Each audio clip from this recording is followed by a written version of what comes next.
Good morning, everyone. Welcome to American Scouser's morning coffee or tea with American Scouser on a Wednesday morning, where I am the greatest dad. Number one, dads. You're gonna have to take my word for it. I don't even know what it said anymore. I think it's the number one greatest dad or number one. Either way, I'm on top. But number two, Gordo is in the house. What's up, man? Yeah, I'm slipping. I left work. I last night convinced my son it was an hour later than it was so that I could make my indoor soccer game.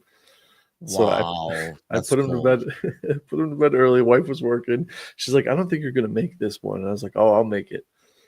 And I convinced him it was 7 o'clock at 6 o'clock, and I put him to bed. So I Wait, don't wait, wait, know. wait. The kid goes to sleep at 7 o'clock. But he did last night. Okay, wait. Normally he goes to bed at 8 o'clock. Yeah, usually. Yeah, like 7. Well, Man, you so guys are living we the good start at like life. 6:30. We start at 6:30. Usually he's asleep by like 7:30, 7:45. I mean, I can't blame the kids. 6:30. That's freaking ridiculous. Yeah. Oh And my down here, god. like Okay. Well, is the Finn sun there? stays Can out I for speak to longer. Finn, please? I'm gonna call and talk to Finn, and I'm gonna be like, dude, you're getting screwed, man. Yeah. And in preschool goes to school from 7:30 to 3:30. So I don't know how he's even awake at 7 o'clock. Oh, Ozan says, is Tim a black coffee kind of guy? No.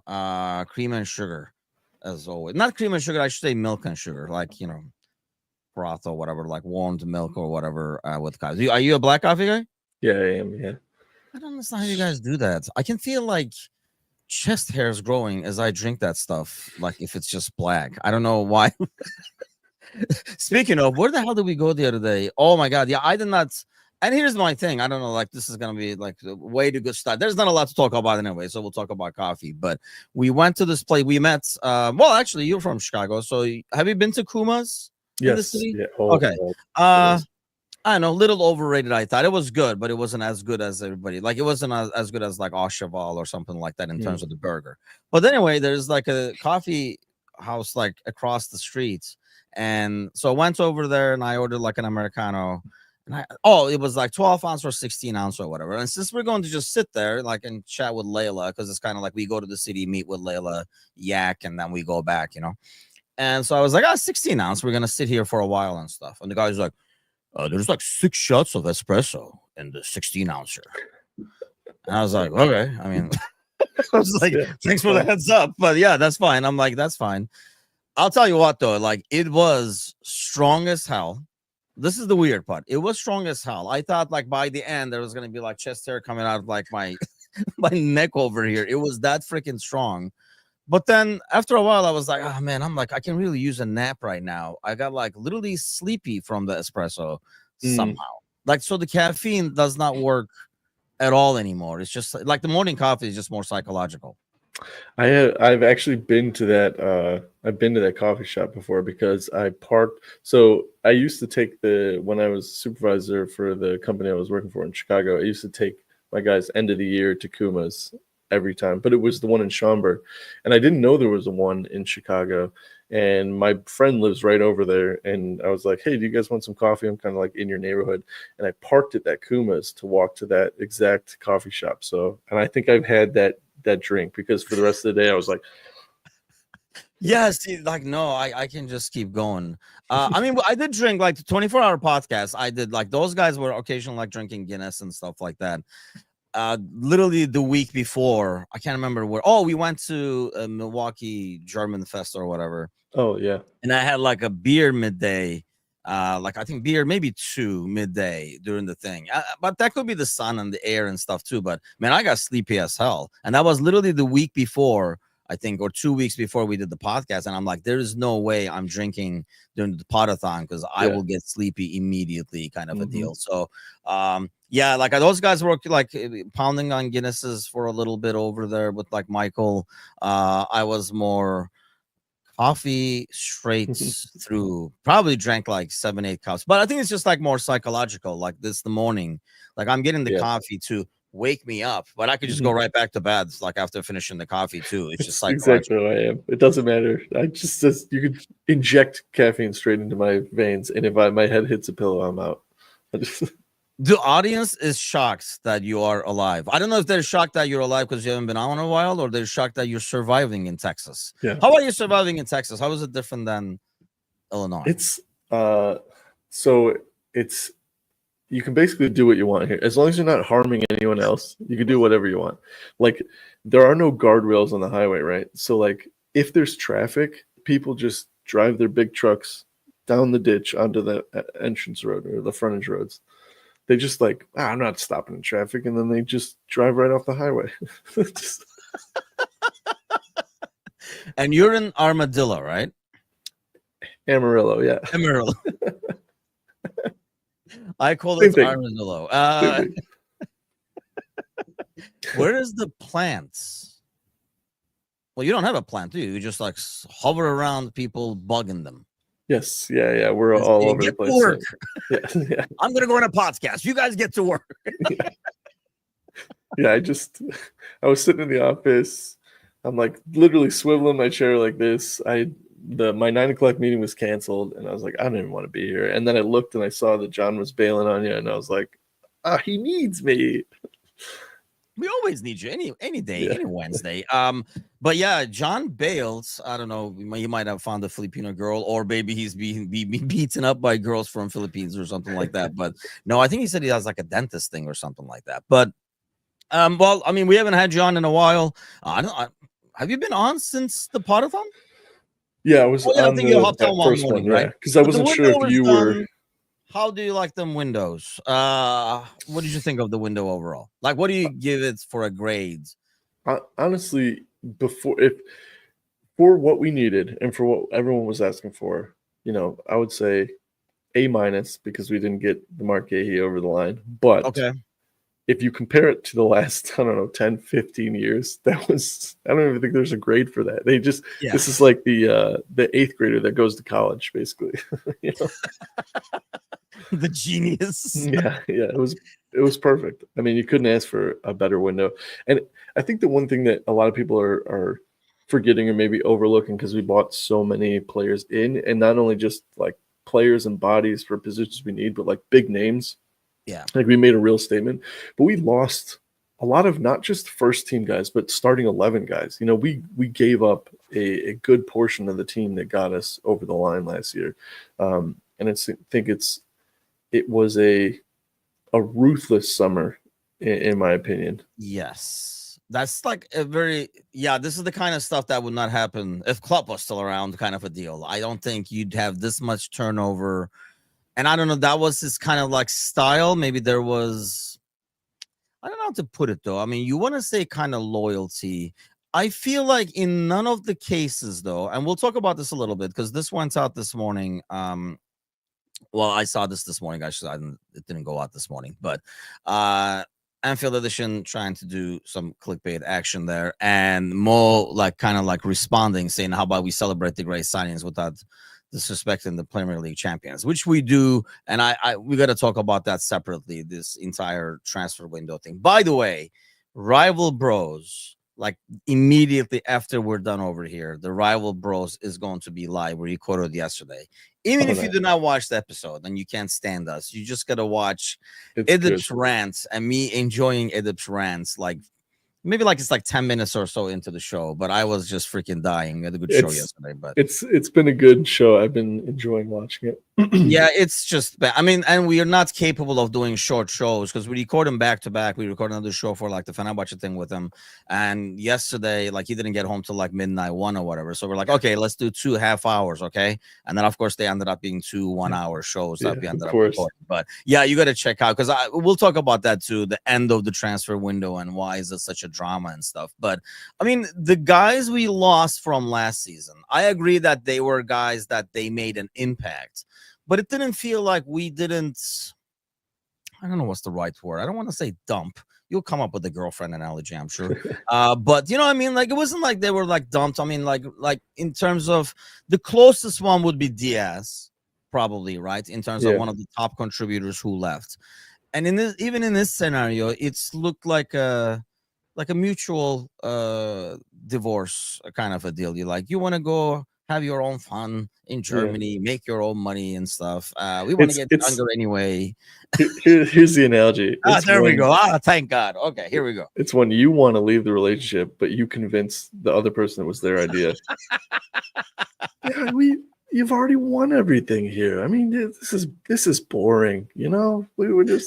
We're not the same. Don't you want to go make some money? Yeah. But yeah, I mean, right? Like, do you see any of like within? You said ruthless, and I agree in terms of making the decisions. But it hasn't been ruthless in the sense where like people were dumped to the curb despite their contributions or something.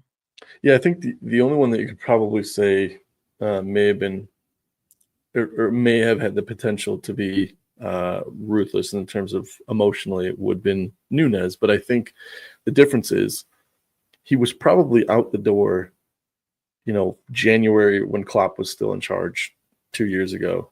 And then he had made the announcement and the club's like, all right, you've got one more shot with the new manager. And it wasn't a surprise that like when it didn't go off, he was out the door. So like I think that may have been the only one. Because Diaz, there was no drama with any of them. And maybe it happened behind closed doors, but it seemed as though, and even afterwards, when the deal's made, sometimes things slip in their first initial interviews for the clubs, and they come out and they're like, actually, like I wanted to stay, but they asked me to go, and this was a perfect place for me to land, and there was none of that. And I think the way that it happened told me that either they were very upfront with it and allowed them to express their feelings, or it was like a mutual thing, like, hey, we've got this offer, what do you think? Yeah. Could you see yourself there? And I mean, you looked at it and you were like, oh, this worked great for everybody. Maybe except, Bayern, who spent a lot, like, maybe overspent and stuff. But if you looked around, it was good for Diaz. It was good for us. Obviously, like for a lot of money and stuff. Okay. Ozan says, does this mean there's a chance Mo secretly watches? I wish Mo was watching this. I talk a lot of good stuff about Mo, but if he doesn't like bad stuff, I mean, this is not a great morning for Nunez praise. I can guarantee you that because we have public enemy number one over here with Gordo to Nunez. But yeah, I think, and I think this is different than. Okay, like I can tell you guys, and I think everybody in the audience knows like my feelings and your feelings about like Darwin's career over here, and in terms of you'll be amazed. You will be freaking amazed. We were just talking about on Discord this morning, but if you go and look at our last post, like go to Facebook, probably search our page. If you're not following our page on Facebook, by the way, what the hell are you doing? But anyway, if you go and search probably Nunez, it's probably the last post we did on Nunez, I would think. It's this like farewell quote or something like that from Instagram, and just read the comments. And it's like we're watching a different player. Like I don't understand what you guys are watching and seeing. Is it? I mean, look, he was an easy guy to root for in terms of efforts, but people still saying, "Oh, you needed another season and stuff like that." Dude, he had 3. Like, how many seasons do you want him to have? And we have done. Some people get 3 months with these fans.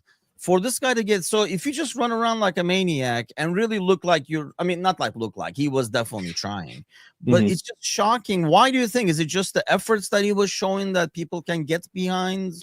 His personality? What is it? I think a lot of it, and honestly, a lot of the reason why I really dislike him is because it bothers me so much that people like him so much. Like it doesn't stem from him. It's not his problem. It's everyone else's problem that I have a problem with. But I think it's like he comes in, and I think it's this personal thing, right? They put all this effort, like this is the next guy. He's going to be the guy, and he just like let him down, and they couldn't accept that. It's like, come on, it's like a bad gambler, just like one more. Come on, we got $5 left. The house is still worth $100,000. We can put everything down on red. Let's do this. We'll make it back. That's a good point too. He's actually saying great signings, but they haven't won LFC anything yet. I think, I mean, I don't know. That's his way of basically appreciating the guys he played with and he won with. And I think, actually Mo actually likes this, I think, because, I mean, we talked about this before. He's getting to win with different people. and Mo is the common denominator, and that's for his legacy. Obviously, that's like a lot more important. I mean, I feel like when we watch Nunez, and the reason like Nunez gets so much love, I think we kind of see. Good morning, Edward. Like we see like a little bit of ourselves in it. Like if I was out there, you were out there, we would be busting our ass off. And even if we were not doing well, we would be busting our ass. And I think like people see a little bit of themselves in there. I would try just as hard as this guy would. Doesn't matter if I don't score or I'm offside or whatever. But I think, I don't mind the over the top support in that sense. I just do not understand he should have gotten another season or he was going to be great and stuff like that. I mean, you look at, and obviously Isak came in now, so it's going to be a whole different ball game. But even when you look at Ekitike's game, I mean, the build-up play, how he drops back and with one-touch passes, he can change wings and all that kind of stuff. I mean, these are things that you did not get before. And the other thing, too, the perfect example, Newcastle, they tried and tried and tried to rile him up, and he just didn't want anything of that. Nunez would have been sent off within 20 minutes against Newcastle because of what they were trying to do to Ekitike. And it's so refreshing to see that because there is he made his way to Liverpool. He's not a bad player. There's no way you make your way to the starting lineup of Liverpool and are a bad player, especially in this era. It's just it wasn't there, like he probably would have succeeded. He would have been like the Andy Carroll at a Newcastle or something, just an absolute hero. He just wasn't ready for that jump, and like you said, felt immature in a lot of ways in his approach to the game and his inability to understand how quick he was, but still always offsides, one facing the line, just like small things like that just constantly let himself and the rest of the team down. So had he decided that he was like, I would love to be a super sub, I would love to come off and be the guy that changes the game, but he was not interested in that. He wanted to be in the starting lineup, and it seemed to be bothered that he wasn't getting the minutes anyways. Steven says, us rile people up? Never. Man, that whole team, that whole midfield is built up on that, Steven. I think that's how you guys recruit over there. It's like, you're a good player, but can you piss people off? But no, I mean, it's the physicality. I think, when you get, and I don't want to say, it's probably more old school, right? Not necessarily dirty. This is another conversation, by the way, that we had. But like, okay, I'll ask you as we go over here, because this is another conversation we had on Rival Bros, old man chats, but that never go anywhere kind of topics in terms of like the old school football compared to now. I feel like, they play a bit more combative is a good word, but slightly dirty as well. There's a lot of like late stuff in there that'd be considered like dirty now. 10 years ago, it was like 15 years ago or so, it was more like the norm than anything else. I think I'd rather play like a Newcastle approach than like what we watched with Arsenal. Like the Arsenal approach bugs me. At least Newcastle, they took their licks, and you didn't hear anyone complaining that it was our fault. Whereas like Arsenal was like wanted to be aggressive, and then when they got the aggressiveness back, like fell or like stayed on the ground and wasted time. Where like so I'd rather if someone was going to give me a chance to choose between like a aggressive Newcastle and aggressive Arsenal type style, I would always take the Newcastle type. Yeah, that's odd. Actually, I don't know if you saw Roy Keane talking shit about Newcastle. I'm sure Steven has. Probably didn't like it. The fact that like he was kind of more the opposites, like players like Gordon and stuff, being that physical, like combative style. But then anytime somebody touches like Gordon, he flies off kind of a thing and like rolls around and all that kind of stuff. I don't think he's been as bad as before, to be honest with you. I don't see it. And I don't think, that wasn't a Pickford kind of a challenge. It was like dangerous and everything like that, but I don't think it was as intentional. It was just like almost like over trying and stuff. This is a good question more for you, actually. If you over there, have you even looked for, like, honestly, like, I don't, like, me, I'm not usually, I'd rather watch home for some reason. Like me, the dogs, my environment, I need my area to pace and stuff like that. It's like, not that I dislike watching in the pub with a bunch of people and stuff like that, but man, especially if the game doesn't go bad, I'm already pissed. And there's always somebody saying some other stupid shit to piss me off even more. I'm already irked, and It's now so you're saying really stupid stuff over there, making me even more mad. So yeah. that's why I think I rather watch home. It's fun when we went and did the American Scouser petting zoo, Mhm. and we watched the United game. We won 3-0, and it's all high fives, making fun of my brother sitting in the corner. But if you go and the game is not going well, Yeah. and then you got a guy over there saying like they should have signed this or something Yeah. like that. Who doesn't really know? You can tell he doesn't really know. He's being Yes, He's being allowed to exactly. fit in. Yeah, man. It's so funny how similar you and I are. We're like someone else could totally ruin our day. Yeah. Just like, do you hear this guy? Do you hear this guy? I think when we were at Vegas, we went to a place and like they had their own room in the back and stuff like that. So since we didn't reserve, so we were like sitting at the pub. Kazi was with us actually, and then yeah, like there's a table behind us, and I think it was initially we felt like 1-0 down or something. I can't remember the exacts, but yeah, there was some stuff being said, and I'm like, are you freaking serious right now? Like, does this guy have a mute button? That's what I mean. Yeah, I usually don't need that, but have you even looked for, or is there groups over there, or how I close did. are you to like one of these big boys like Dallas, Houston, or So Dallas is 3.5 hours. 3 hours if my wife is driving. And Austin, which I want to get down to because they seem to have a great Austin is supporters pretty damn club. cool. That's about 6 hours, and Houston is about 9.5. Jesus, yeah. No So- offense to Alan, I haven't been to Houston, but I know, like, been to the Austin group, and I always talk about like Steven, and probably his head gets too big, but I mean, they always sponsor our stuff too, and you know, we've been involved with them throughout. But yeah, went over there, and I know I got a little, you know, over the top treatment, sat on the big boy table and all that kind of stuff, you know. But I see around, like, I watch Steven like go from table to table and like talk to people and engage and stuff as the president, and you don't get that. And I probably you've been in the same scenario as well, but yeah, I without have mentioning gone names.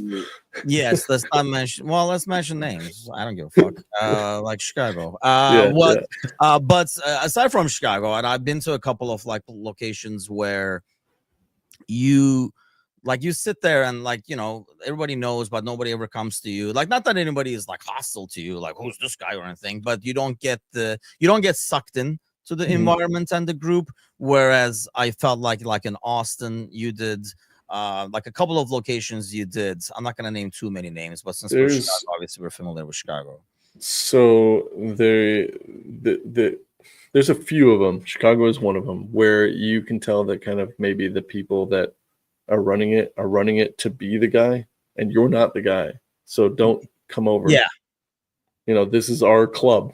You're just here. We created this. You're experiencing it because of us. And then there's places like, I haven't been to Austin, but just like watching them when they interact with us on this channel. Like Toronto's the same way.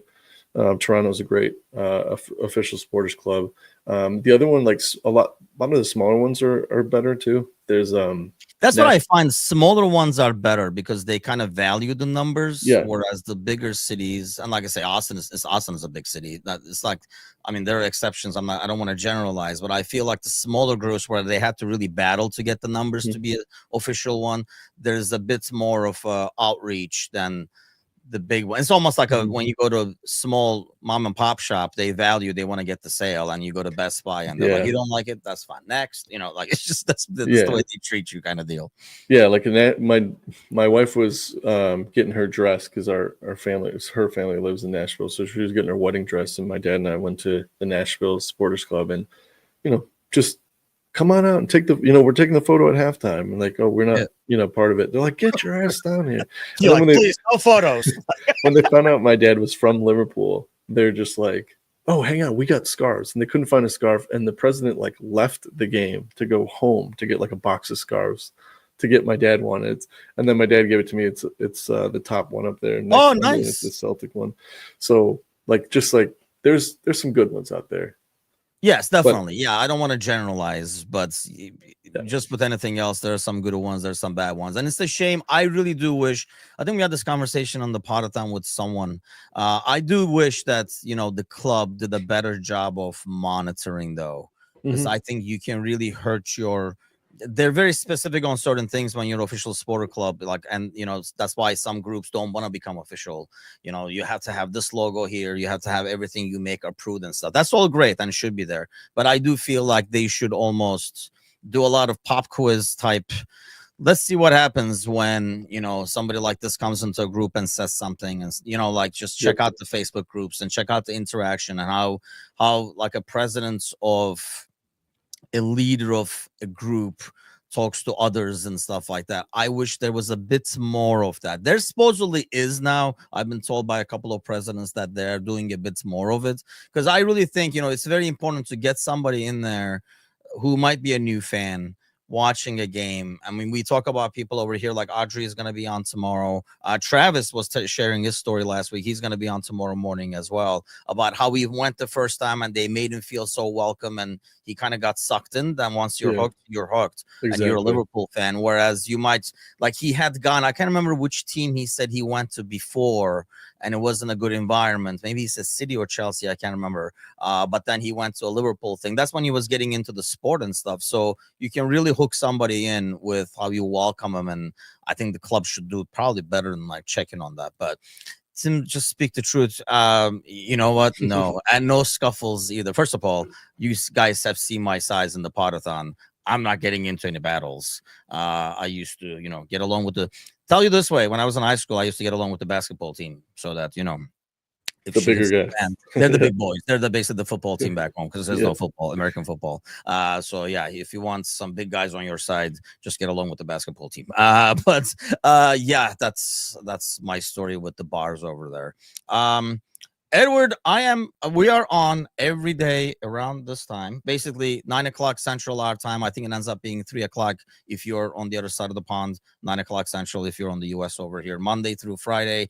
And we have like the Monday night pod and the Thursday night pod and stuff. And throughout the week now we have like Rival Bros. I know we had the panel show that went on last night and stuff. Matush was hosting it doesn't get any better. It does. See, the panel show host always changes, and like whoever joins it's always a good show. It's one of the ones that I always I really like the dynamic. Like, they're all hardcore fans, like Glenn with Brentford, like Sully and stuff with Newcastle. I mean, they're like all hardcore fans, but I feel like we don't have any like meatheads. Yeah, no. You know what I mean? Yeah. And they can accept. Then again, you can watch Rival Bros and you can listen to Edip like being all optimistic, because like Edip was probably trying to tell me that, I mean, you guys are winning, but you gave up leads and stuff. The same guy 2 minutes ago was excited about a last minute win against Burnley because it was signs of things to come and stuff like that. So yeah, if you want to see some false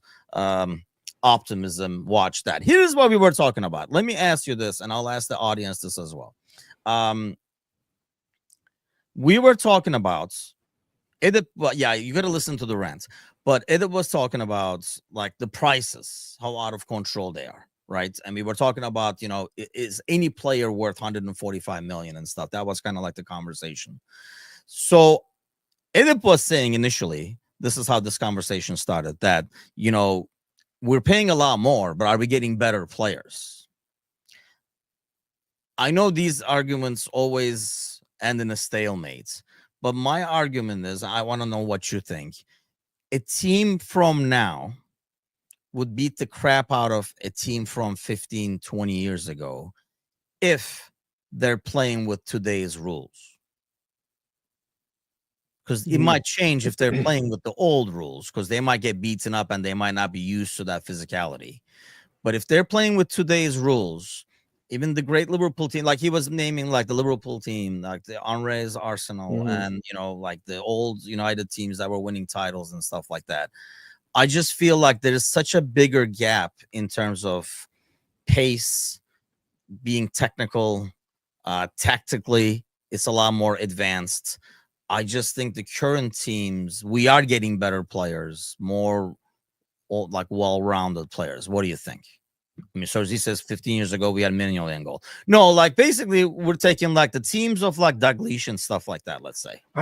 So that they would wipe the floor with them on just athletic ability alone. Even if you played, in my opinion, even if you played with the same rules that Dalglish played in, I think there is a 20 to 30-minute bewilderment period, and then because these guys are competitive, right? Yeah. They would figure it out. Oh, we're not going to get these calls, and all I'm going to have to do is a little ole and ole and ole. I think the biggest difference to me between the eras, and people have been talking about this is one of those things that always pops up, is like, Yep. we're not seeing the worldly goals, we're not seeing the wingers run as hard and take people on. It's all this passing back and ticky tacky all the way up the field. The difference is, even 15 years ago, you've got 3, if you're lucky, 5 guys that are world class, and the rest are just pieces. And they're not that athletic, and they're not that great, and they're not that skilled with the ball at their feet. But the 5 guys or the 3 guys were able to carry teams past other teams. Nowadays, you've got these kids starting at 9 years old with nutrition, their diets, they're exercising afterwards, they're looking after their body and what they eat, they're not smoking, they're not drinking. Yeah. And you've got these bit pieces that are now super athletes. And you didn't have that back in the day. If you were talented, I mean, even the best guys, like, let's go back in Dalglish's day, it's a little bit easier, but like Ian Rush and would not survive. He probably wouldn't even be in the Premier League. Just not physical, or not technically gifted enough. Not in my terms, he would just get run over with the pace and the skill. And I think when you look at the defenders of the 70s and 80s, those guys were just brutes, just guys that go into tackles and take the man out most of the time when you're watching these tackles. Yeah. And I think nowadays, the Mo Salahs would just dance around them. That's the thing. Like, he was mentioning, where did it come from? Yeah, you guys gotta watch Rival Bro. I thought it was an interesting conversation. Never goes anywhere. And he was on the other side. He felt those teams would. And I was like, man, you do sound like an old guy, because I just don't think, like Sir Z says, few players transcend eras. I understand transcending eras, and I'm not saying they will be horrible right now, but in terms of the game then, I mean, going back to what you're saying, the lifestyle, what they used to run, because they're running against guys who live in the same lifestyle. Yeah. The guy across is smoking too, so you're a smoke. Yeah, it makes me think it will be kind of like we would, when I was doing the indoor thing, we had the older group, and then you were you might beat other older guys, but then you play against a team who's like a college team. In their off season, they put up a team that came indoor, and you're like, oh, there's no freaking way, man. There's just the guy is nonstop running over here. How am I supposed to stay with him? Because he keeps running. It's not like an old guy where I can kind of cover his space and stuff like that. I'm I feel like that's what it would be like. I mean, overall, after 10 minutes, figuring out, wait, you guys are not tired still? I think we kind of overlook the ridiculous conditioning these guys have, how fast the game is, compared to the old era and stuff like that, and how much more the team moves as a whole. I think, you look, that's why I always made fun of Major League Soccer, because it reminded me of football/soccer, whatever you call it, from 20 years ago, where it's like a table football, where the defense gave it to the midfield, and they gave it to, and everybody stayed there, and that's kind of what old school was more like. Whereas now, the whole group is pushing, the lines are a lot higher and stuff like that. I just didn't think so. I don't know what the chat thinks, but I just don't think they would be able to keep up. Yeah, ban of VAR would be great. You mentioned VAR with the tackles of the 80s. The group about watching what we're watching now. I know, I don't know, even as an old guy, I feel I grew up initially as a kid watching those Fenerbahce teams. Then I started watching that those Liverpool teams in the 80s and stuff like that. But still, I'm, I can kind of tell. I mean, they make the same arguments in NBA and basketball and stuff like that too. I think we kind of overlook. I'm not saying the mentalities were different, right, in terms of a winning mentality and stuff like that, but I think the whole physicality, conditioning is just night and day. It's not even close. I think we kind of overlook it. Why do you think we overlook it? Is it because like we kind of like saw it along the way, so it's not like just... it's when your brakes are shit in your car, you know, like they slowly go, and all you need is somebody else to drive your car and go, dude, your brakes are terrible, dude. That's what it is. It's just you just learn to live with it as you go. That's a great analogy, actually. Yeah, like, you know, it's like your kid, like, you know, like Finn, you probably don't notice it, but if I see him now, I haven't seen him in like, what, 2 years, I'm like, holy cow, dude, he is grown. You're like, really? Like, he looks the same to me. Like, so you just see it like very slowly. But yeah, I thought it was like an interesting conversation, and I can't see it anyway. But let's go back to this over here. The social media thing, the social media aspect of it. I don't know. We're having the same exact thing with, you know, back home with Fenerbahce with Edip. So we were a little bit talking about, you know, why are we the way that we are in terms of like fans, where we're like kids in that sense. A lot of fans, especially the social media now, where we kind of like the new player comes in, he's the best thing ever, and then the other guy comes in 3 months later. It's like we don't want to play with that old toy anymore because we have like a new shiny toy. And I think, you know, you kind of like you do stuff like this where a guy 2 months ago, like Diaz, especially when he was sold, a lot of people said, oh, that was a big mistake, blah, blah, blah. And then you throw a post like that today, for example, to get people to say, oh my God, I can't wait, blah, blah, blah. Yeah, and you also forget that the only reason that we can afford those two players this season is because of those two other players in the black and white. And you forget like what you've built on, because like let's not kid ourselves. There was a sad time, and unfortunately is when I started to really pay attention, where we were losing to Stoke, you know, on the weekend, like getting battered by Stoke City on the weekend. And there was one player, honestly one player that continued to attract decent players that kept Liverpool relevant. Because if it wasn't for Steven Gerrard, this club might be in a much worse place than it is right now. And we forget that we've built ourselves on the back of I saw Harry Kuehl in the comments there. We like built off players like that, right? It's like we had to endure all that garbage to be where we are, and slowly got better and slowly got better and slowly got better. And you have to weed out players like that. Like at one point, you know, Alberto Moreno, people were saying he was going to be the John Onorisa reincarnate, you know, like, and it's just, we could never attract the players like Wirtz and Isak. Like if you look at this transfer market, and every single one of those players, well, maybe not every single one, but most of them were like, Liverpool is that's all I want to talk to. This is where I want to go. And there's a reason that they want to go there, is because we have like pulled ourselves up, and we are where we are right now, but we could not have gotten there without the players that have come before, regardless of if they couldn't stay on sides or they couldn't hit a wide open goal in the 6-yard box. They got us here, and we endured it, and we deserve this, but we can't forget, you know, what they did. And it's funny that it's weird to see us be so greedy, right? Because Diaz is a phenomenal player. I mean, one of the best in the last 20 years. You know, he's probably in the top 10 of players that we've had in the last 20 years.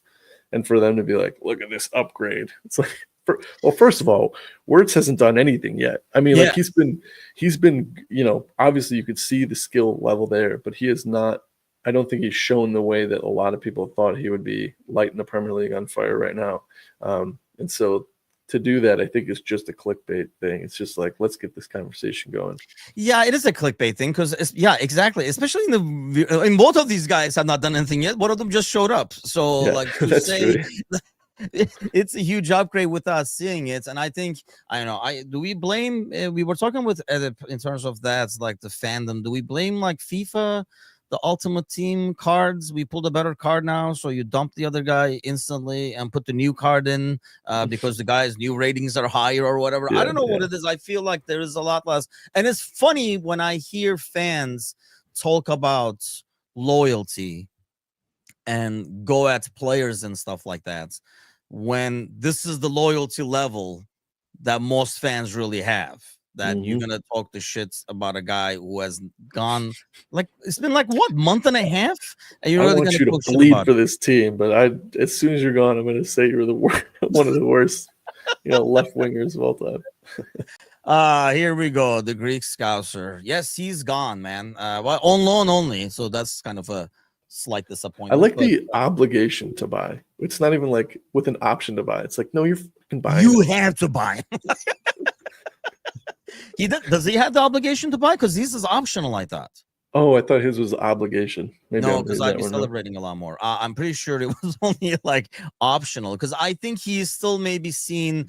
I thought it was a good move in that sense, to be honest with you. He gets to play a lot more. So all these people saying he needs a run of games, he can get his run of games there for one, and maybe he will improve as a player, especially like physically and stuff. I mean, it's not like he's young either, but I don't know how old it is. He is, but it's more.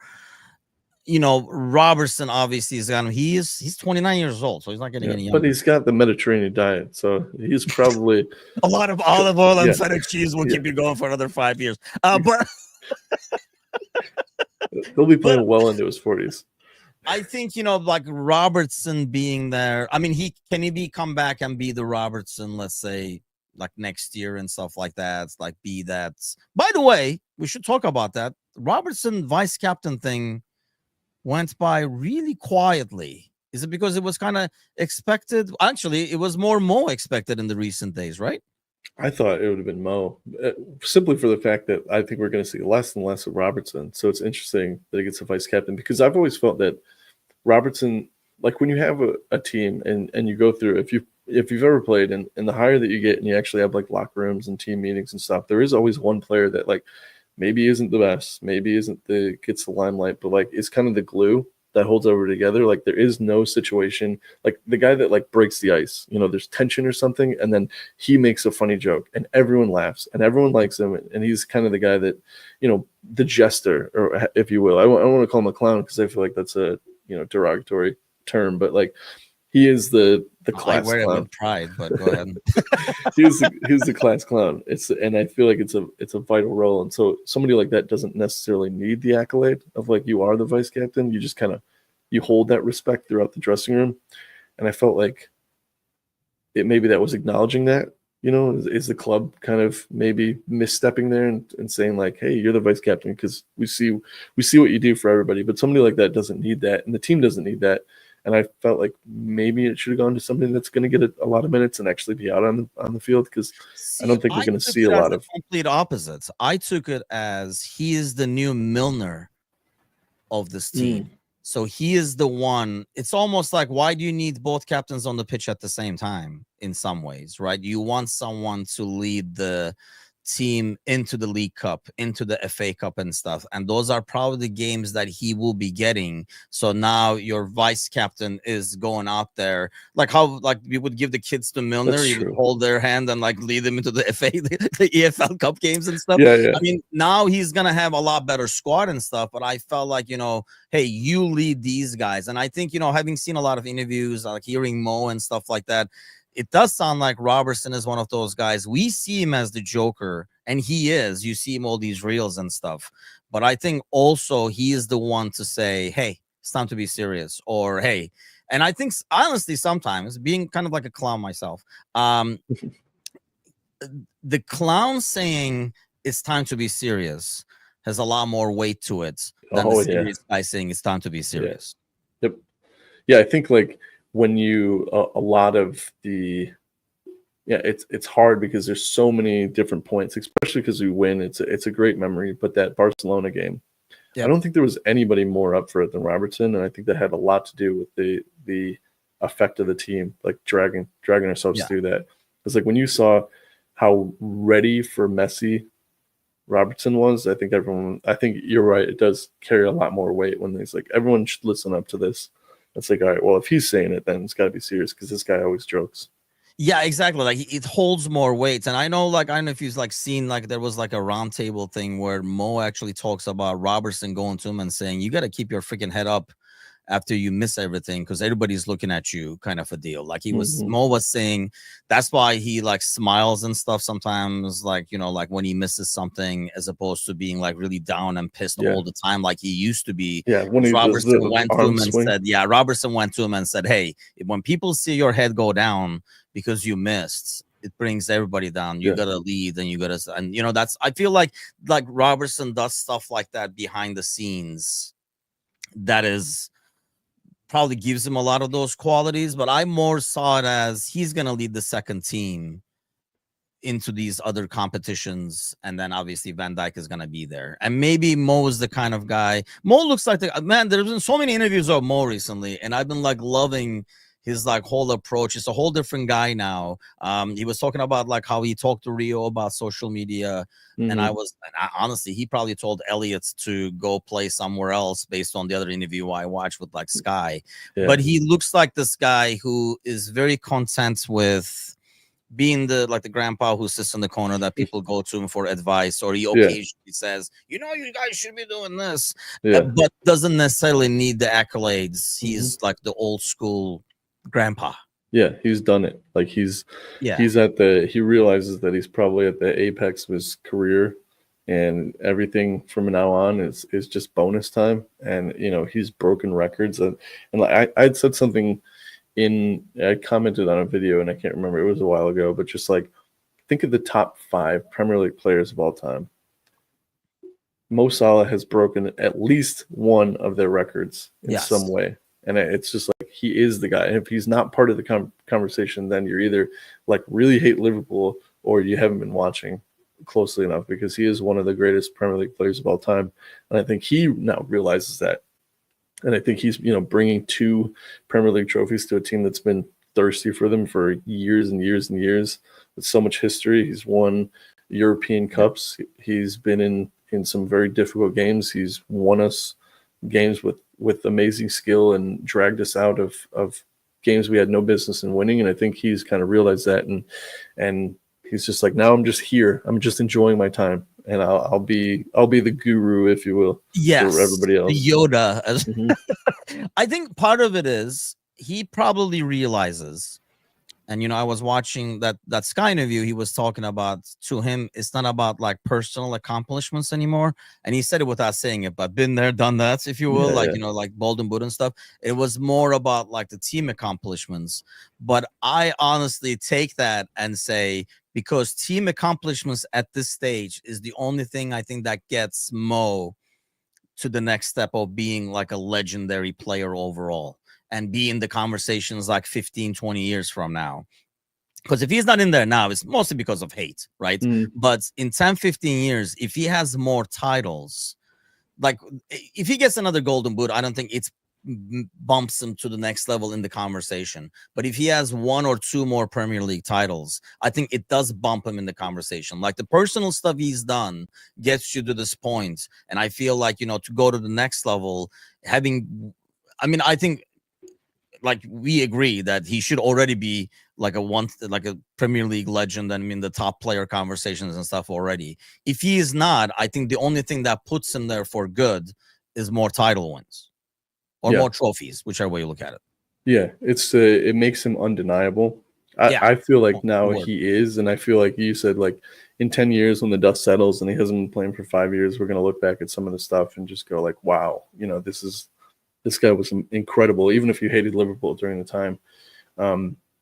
But yeah, I think the Premier League titles would make him, I mean, you would have to laugh. I still think there's even like Ronaldo, you know, like coming in, and I love when people include Ronaldo in the Premier League's best. Yeah. And there's still that, there's people that can come up with a very good argument of why he's probably not in the top 5 all-time Premier League players. And I think maybe Mo might have like 1 or 2 holdouts where people can start pulling some stuff and be like, well, when you look at this, it's not good. 2 more Premier League titles, somebody brings that up in a bar anywhere in the world, and you could laugh at them. Because there's no question. Why am I, dude? I'm on every freaking day. You think I have like a closet of just red stuff over here, Alan? What is happening here? No, this is like what is this? Like a blue jean color, if you will. I'm in the business, so I know the colors. Yeah. This is more like a blue jean color, you know. Don't be hating, Alan. Don't be hating my style, man. Got that Canadian tuxedo going. Ozan says, I think he's undeniable right now. I think to us, he definitely is. But I think maybe because he is more fresh in everybody's minds and he's like, associated with Liverpool a lot more directly. I think even when we go back and think of, let's say, Henry now, right? You're more looking at the player as opposed to just the Arsenal player. I think it's too fresh right now where you're looking at, you can't be objective still. When you, we can be, well, we're not objective either, I guess, because we're Liverpool fans. But like a United fan can't be objective because you think Mo and you think Liverpool and you think about the hat trick. Like everything is so fresh in your head in terms of like the shit that he did to you. But in 10, 15 years, I think we kind of try to almost like take the guy a little bit out of the jersey, put a sweater on or something like that, and be able to evaluate him and not be as biased. It is not an Everton blue. What the hell? Have you guys ever seen an Everton blue? You know what? I'm not even gonna. You were already talking about the chat over here. I saw. Don't think I didn't see the freaking pizza with the doner and shit in the chat. By the way, I'm just doing a great job of ignoring it. But no, like I think the other thing about Mo too is like when the dust settles, if he wins a Premier League with this front line, that is, you can't even say like, well, it wasn't all Mo. He had Mane and Firmino. It's like, no, he won one with them. And they're like, oh, well, he had Nunez and Diaz and Jota. Like, no, he only won one with them. And then you win another one with this. And like, maybe it was Mo. Maybe. Yes. I think so too.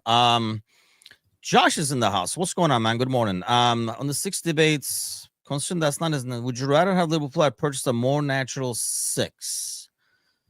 I'll ask you first. You go first. Would you have wanted the 6? Well, watching Zubamendi, I'm so glad we didn't get him. He had an awful game though. So it wasn't terrible, but he was definitely overwhelmed by the Premier League for sure. Maybe he grows into it, but yeah, I think honestly, like last year with Gravenberch, like with kind of figuring the league out, getting the approval and the confidence from Slot. I think it was almost like a new signing last year, and I couldn't be happier. I think he has taken that role. I think he is a natural 6 now. I think like there's always those players that the lower leagues, when you have a player that's that talented and you go through the lower leagues, you're often put in positions that you start in because you're so good that they just continue to put you there. Yeah. And then you get up and you face players that are on the same playing field as you, and you're like, actually, your skill set would be much better suited as a 6. I know that you've walked the league in the U20s. Yeah. I know you've walked the league in Germany or wherever you've come from, but I think here you would be much better suited as a 6, and sometimes that works out. And I think that's what we're seeing with Gravenberch. Like, sure, he's not a natural 6, but here he is. And I think he'll carry that with him into his career. I think it's more the system does not require or ask for a traditional 6 that everybody expects to have. I don't think Slot would be as impressed with Fabinho because the system is totally different. I think you need somebody who's going to be a bit more press resistance, not as much of a, I mean, don't get me wrong, but Firmino is probably one of the best 6s we've had. But I think in terms of the 6 that Slot system requires, that this kind of like this double pivots where you got to be kind of like jack of all trades. You see Gravenberch pushing up and some of the things he does, whereas we didn't ask Fabinho to do that. We asked Fabinho to kind of stay at the highest Fabinho ever went, I think usually is middle of the opponent's pitch. And then, his job was to stop the counter there so the ball doesn't go behind Trent or Robertson or whatever. Like we were asking something different from that 6 over there. I feel like and I don't want to even say the modern 6. I think it's just in this system specific number 6. I think you need somebody who's a lot better with the ball and not necessarily like an enforcer top number 6, but somebody who's good on the ball and who can do multiple things, not just stop attacks and stuff. Because I think people are realizing that when we play against Burnley, where everybody is parked back, when you have a 6 who can't create as much, and his job is to stop, but there's nothing to stop. They're stopping themselves. They're not coming out. So I think then when you have a guy like Gravenberch or Maka as your 6, who can actually help you in the attack a lot more as well, I just feel like the system does not require a 6 that everybody thinks we should have because they look at the squad and they don't see it. Endo is that 6, but does not fit. And I realize his pace is not there. Maybe a faster Ando would be more successful. But I think the fact that Ando is not as good with the ball when he receives it with his back to another player and stuff, whereas Mecca is, Gravenberg is, I think that's the kind of six that this system requires. Yeah, and when you have like players that are skilled with the ball at their feet, when you turn around and face your own goal, you don't need somebody that can turn and go. It's a quick pass back, and then you turn and you start the attack again. And yeah, I think what we've seen from Slot too is he's adaptable and he can adapt on sometimes his teams from the first half to the second half are completely different. Even they might be the same players in the field, but the approach to the game is different. Yeah, he's really good at playing like that 4D chess where he sets a team because he has an idea of what they're going to do, and he just watches the reaction from the other team. And it's like, all right, this is where we can exploit them. And then the team changes at halftime, and then we find the way in, which is why we've been able to secure these late leads. I think, maybe the subs have been kind of our weak link at the point where it's disrupted so much. But I think that comes with the territory. It's like you've asked them to set up differently in the second half, and these players are coming in knowing how the setup has changed, and maybe the game doesn't flow that well. So I think it is a different six. I think honestly most of the positions are kind of hybrid positions with the exception of the center backs. I mean, think about what we're asking them to do. Even the difference between like Klopp and Slot is like we're asking even our wing backs to do something differently than they've been asked to do the last 5 or 6 years. Yeah, it is. I mean, and he was talking about, Slot was talking about like, how the team is knowledgeable enough to know, how to react when they go out there, and what you practiced or what they assume the opponent would do. They're doing something different, like how they can adjust on the fly because they've been there, done that. But I think that was the challenge of the season, is a lot of new faces having to learn that and adjust to that and all that stuff. The advantage, that's what I never get. People last year we said, hey, our advantage is we didn't sign anybody. It's the same team with a little tweaks. And I think it worked like a charm. You can't say that. And then this year, don't think, a lot of new faces are not going to make an impact. That's why getting these 9 points from these 3 games, which look like now a really, really freaking tough fixtures. Even the Bournemouth game at home, that initially we were like, oh, the whole back line is different. They're not going to be that good this year and stuff. I mean, we see what they did to Tottenham and stuff. So that's away to Newcastle, at home to Arsenal. Getting 9 points from these 3 games as you're figuring things out is freaking huge. Don't even start this conversation, man, because I mean, we've been going back and forth with this for a while. I think he can do both, and that's what you want, similar to Kerkez. And I think, we see this from Slot a lot more, I think, than we did from Klopp. When he needs to go attacking, he does switch to like 3 in the back, like pulls Gravenberg back there, and then that lets your like guys on the wing get a lot more and stuff. I think technically he's more like a wing back, but he can be a right back. It's just I see Matouche in the comments, and first of all, great job last night. It was a good show. Secondly, don't give him that much credit. Secondly, I think he's spot on the money with the way that like he's asking players to play certain positions, and it's something that I'm always maybe unfair to players. It's like all you do all day is play this sport. You get up, you think about playing the sport, you go to practice, you come back, you play the game on the weekends. Like, why can't you play all the positions? I just, like this is all you do. You get paid tons of money to do this every day. You touch a ball 1,000 times a day.